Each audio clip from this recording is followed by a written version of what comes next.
নমস্কার বন্ধুরা, গৃহিণীর রান্নাঘরে সবাইকে স্বাগত। কদিন বাদেই জগন্নাথ দেবের রথযাত্রা।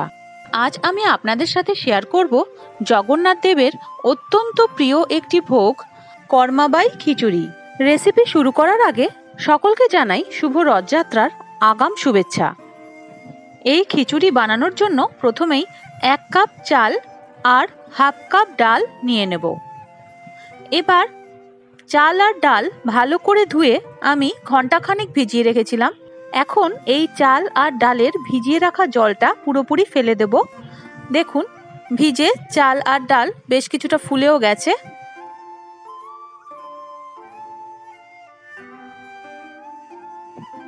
আর বাকি যেগুলো লাগছে সেগুলি হলো 2 চা চামচ ধনে গুঁড়ো, 1 চা চামচ হলুদ গুঁড়ো, 1 চা চামচ গোলমরিচ গুঁড়ো, পরিমাণ মতো নুন, 1 ইঞ্চি আদা গ্রেট করে নিয়েছি। এর পরিবর্তে আপনারা আদা বাটাও ব্যবহার করতে পারেন। 1/4 চা চামচের মতো হিং নিয়েছি। এখানে আমি চাকা হিং ব্যবহার করেছি, আপনারা চাইলে গুঁড়ো হিংও ব্যবহার করতে পারেন। চাকা হিং নিয়েছি বলে আমি এই হিংটাকে গরম জলে একটু ভিজিয়ে রেখেছি। আর নিয়েছি কিছুটা কোরানো নারকেল, 2 টেবিল চামচ ঘি আর 2টো তেজপাতা। এখন গ্যাসে কড়াই বসিয়ে দিয়ে দেব 3 কাপ জল। কর্মাবাই খিচুড়ি নামকরণের পেছনেও একটি গল্প আছে, সেটা রেসিপির শেষে বলছি।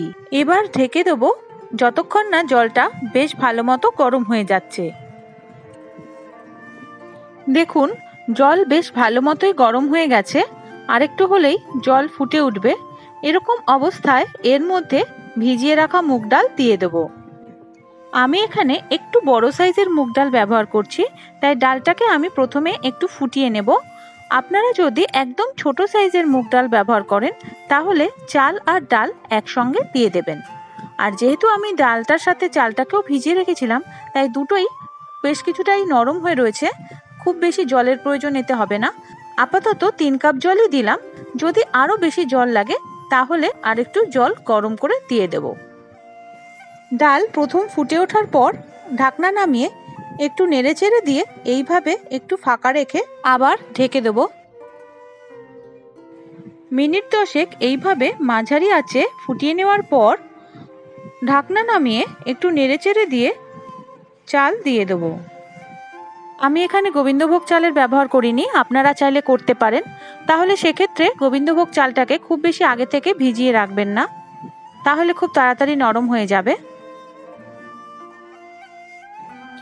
এবার একে একে মশলাগুলো সব দিয়ে দেব।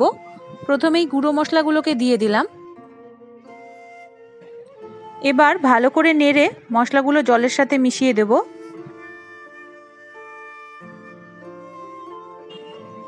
এবার দিয়ে দেব তেজপাতা, আদা আর হিং। দেখুন, হিংটা কত সুন্দর গুলে গেছে। চাকা হিং ব্যবহার করলে এইভাবে একটু গরম জলে গুলে নেবেন, তাহলে একদম গলে যাবে।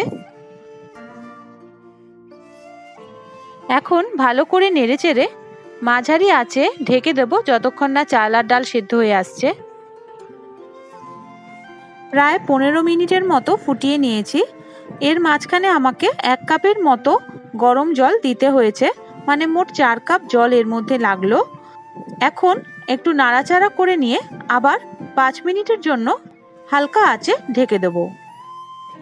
এই কর্মাবাই খিচুড়ি প্রভু জগন্নাথ দেবকে সকাল 8টার সময় নিবেদন করা হয়। এই ভোগ জগন্নাথ দেবের এতই প্রিয় যে কথিত আছে এই ভোগের জন্য প্রভু জগন্নাথ দেবের চোখে জলও এসেছিল। হালকা আঁচে 5 মিনিট ফুটিয়ে নেওয়া হয়ে গেছে। চাল আর ডাল সেদ্ধও হয়ে গেছে। এখন এর মধ্যে নারকেল কোড়া আর ঘি দিয়ে ভালো করে নেড়েচেড়ে দেব আর গ্যাস বন্ধ করে 5 মিনিটের জন্য ঢেকে রেখে দেব। কথিত আছে কর্মাবাই নামে একজন নিঃসন্তান বিধবা মহিলা প্রভু জগন্নাথ দেবকে নাকি নিজের সন্তানের মতো ভালোবাসতেন।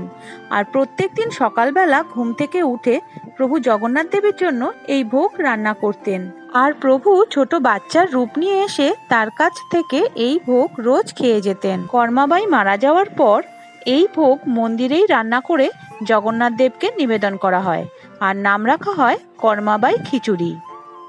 তৈরি হয়ে গেল কর্মাবাই খিচুড়ি। এবার উপরে একটা তুলসী পাতা দিয়ে জগন্নাথ দেবকে নিবেদন করুন। সবাই ভালো থাকবেন।